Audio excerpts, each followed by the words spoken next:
Greetings, this is Reverend Bob Zanicki, the pastor of the First Presbyterian Church in Wilkes-Barre, Pennsylvania. We're in the middle of our week, and I'm back with you just to share some thoughts, hopefully some interesting thoughts about our scriptures and the Christian faith, the Christian walk. We had a wonderful service this past Sunday at First Presbyterian Church in Wilkes-Barre. The music was just so inspiring, so wonderful. Moses and Becky shared two different duets that were just, again, fabulous and inspiring to the heart and to the spirit. I shared that this past Sunday on Christian values and went into some details about our history as Christians in dealing with and considering what are Christian values. And I would believe you could find and would find that that's interesting and there's something to learn in what I've shared there on this past Sunday. So I encourage you to go to YouTube, to our website, set it up to watch and experience the service this past Sunday. Last week we were almost completed the Acts chapter 15. And we talked there a bit about the experiences of the early church, of what was going on as they were trying to figure out and develop who they are through the guidance, of course, of God, the Spirit of God, and through their own common shared experiences.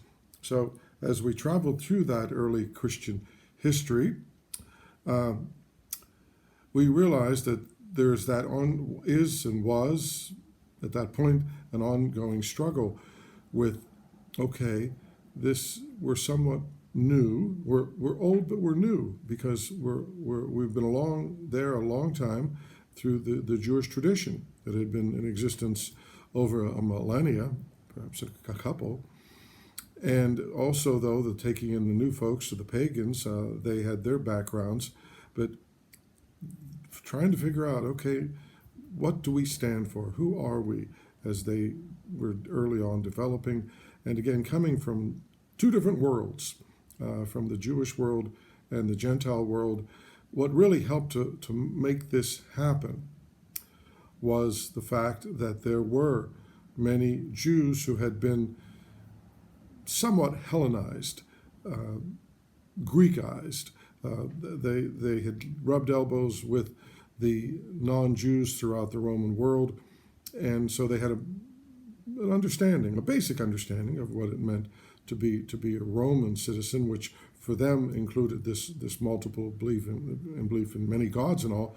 As the Jews rejected that, but yet there were many other parts of the culture that were okay. They could fit into one's lifestyle.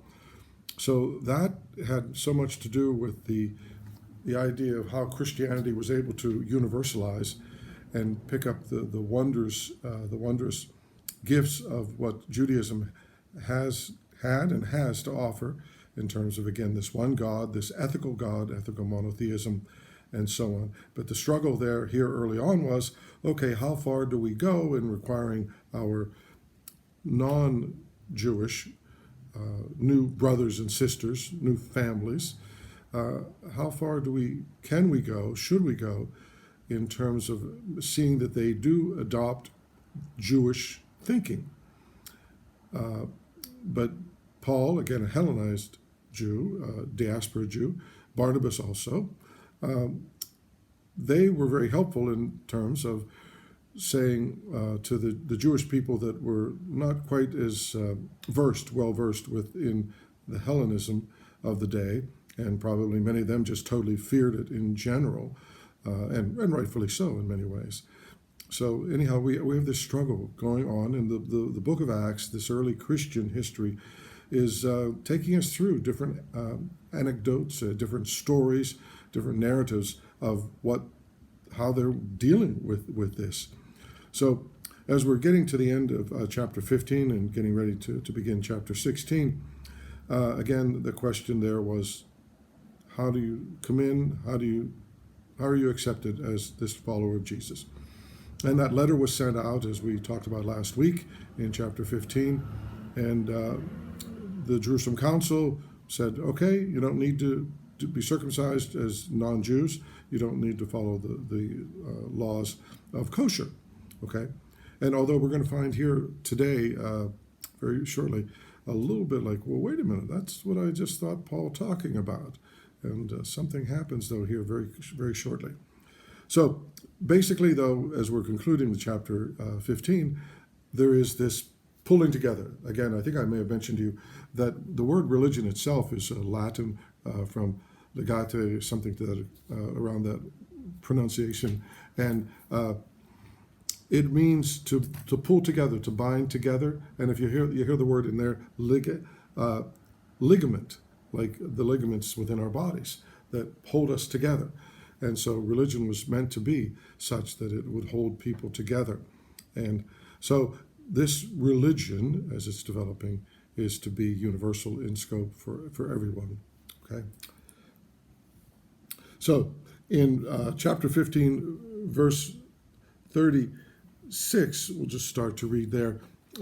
After some days, Paul said to Barnabas. Now, at this point, they have moved. They were down in Jerusalem, then they went back to Antioch. So they're in Antioch, okay, which is north, some ways north of Jerusalem.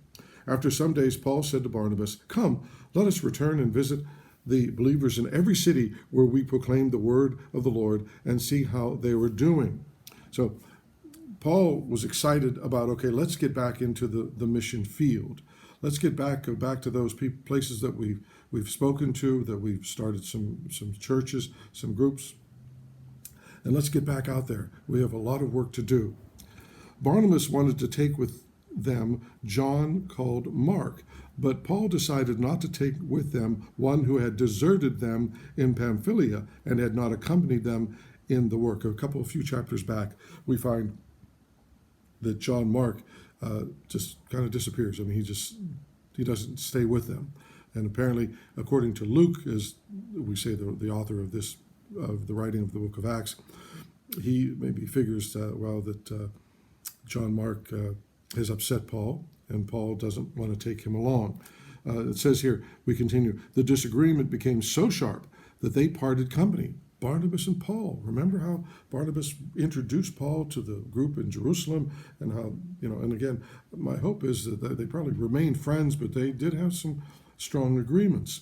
So the disagreement became so sharp that they parted company.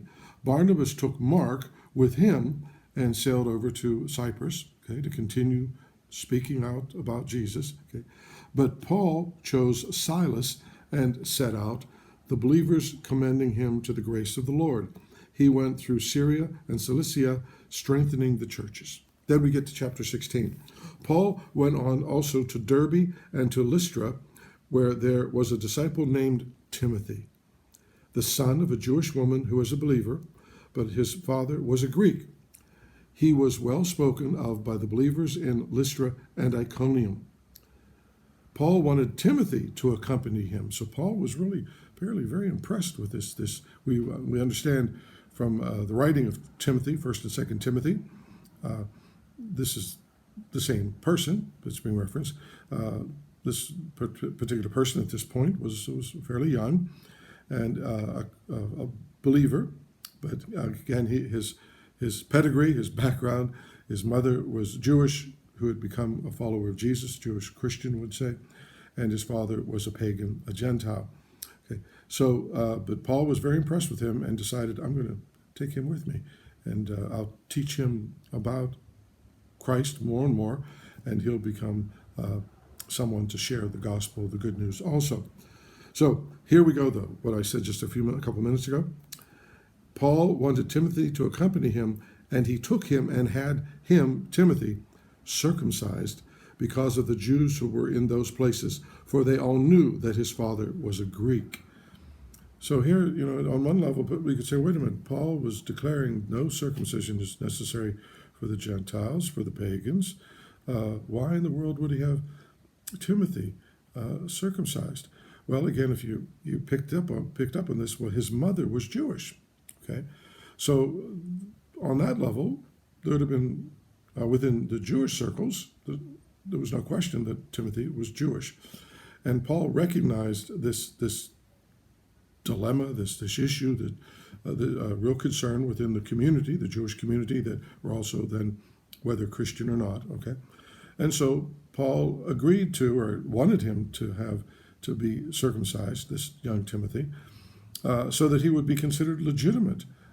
So on one level, one could look back and say also that many things have been written about Paul over these 2,000 years. Probably some of it's correct, but so much of it incorrect in terms of like the positions he took or what have you. But just this early piece here just kind of expresses, with, if one reads it with an understanding, at least a little more historical understanding, that Paul understood that to be Jewish, there were certain rules and regulations.